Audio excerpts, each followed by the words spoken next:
First, a word about the video in the background.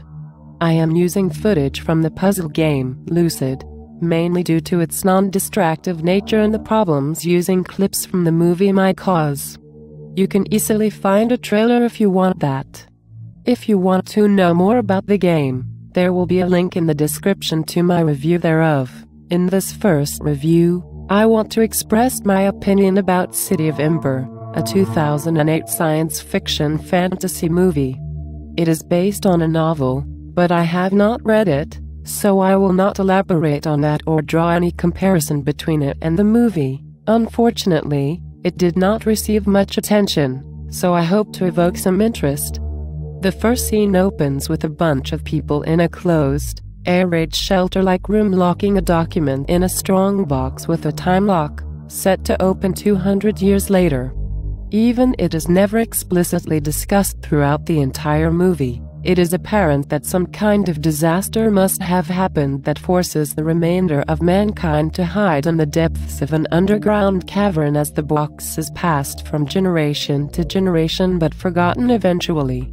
When the lock finally opens, no one is around and there is nobody who knows of the importance or contents of the box. 47 years later, the city, being powered by a large generator, begins to experience recurring blackouts as the machinery succumbs to time and efficient maintenance. The story then sets on to follow a young girl curious about the history of the city and her boy ambitious to fix the generator for good, as they find the box and begin to unravel its secrets.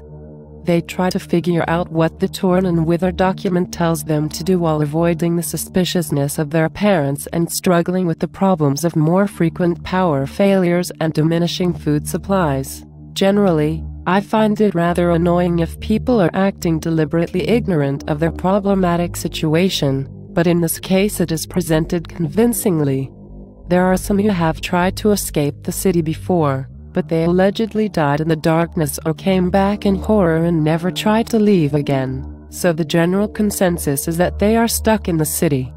The mayor is also not very keen on seeing or granting permission for larger investigation cruises. He is very comfortable in his position and is not afraid of running out of supplies anytime soon. What I really liked about the movie is how it is presented visually. The entire city is built in a gigantic cavern and illuminated by light bulbs suspended from the wire net above. Due to many bulbs having died already and the darkness around, the lighting is generally very dim. But I found the atmosphere to be not frightening or depressing but rather cozy, and even though there is always the unpleasant prospect of the power failing entirely, there is not really a sense of impending doom.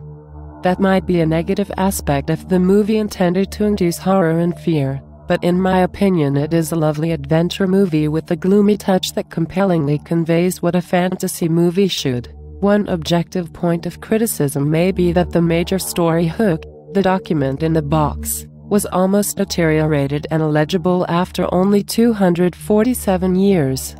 One might also wonder why they wrote the instructions on a piece of paper in the first place, instead of using something more durable like a piece of engraved metal or plastic, but I can live with that. The basis of the story might also not be totally original, but what is nowadays? Innovation is hard to come by, especially in the genre of fantasy, but what's important is the way a concept is executed and presented. So, if you are interested in the particular idea or fantasy movies in general, I can definitely recommend this one.